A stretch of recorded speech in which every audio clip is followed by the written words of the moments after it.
This meeting, to mark the International Day of Peace in Abuja, say violent conflicts affect women differently and critically than men.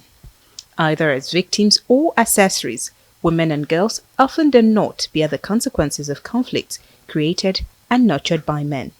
To mark the Peace Day, gender advocates, women groups, social change agents, academics, and development experts here say women should be on the negotiation table at all levels of conflict resolution. It is recommended that we empower local women and women's groups in areas where conflict is brewing and support their strategies that aim to mitigate armed conflict.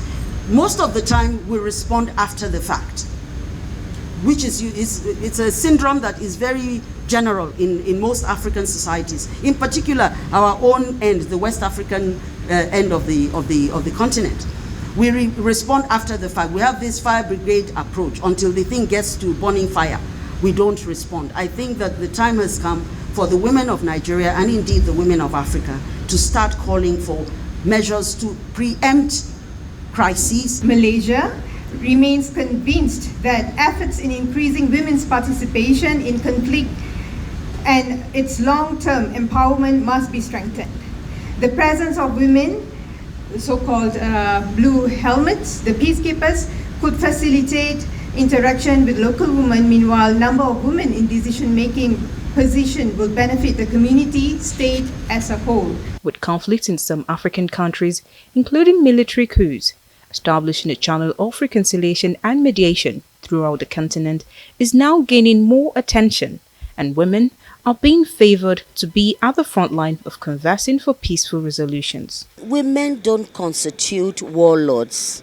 We don't make wars, we make peace.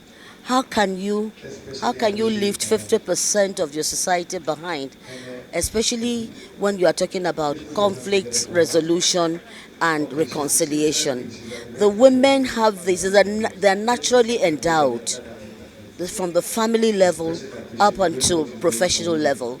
The Nigerian women have proven themselves that they are an instrument, strategic instrument of peace building in Nigeria.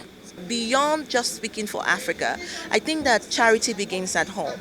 How are women involved in strategic intelligence gathering at the community level? How are they involved in reconciliatory processes at the community level? And most importantly, how do we take responsibility of the currency of the women network that we have that are so vast in the civil society space? And how is the president implementing? So the key conversation today is for us to look at and review how we can intensify the voices of women, how we can embolden the voices of women, not just women, but also women living with disability, because the causant effect of war, terrorism, banditry, community clashes are people who would come out with disabilities. The consensus here is that conflict will reduce and reconciliation be achieved faster and better if women are allowed and supported to also take the driver's seat during peace-building negotiations.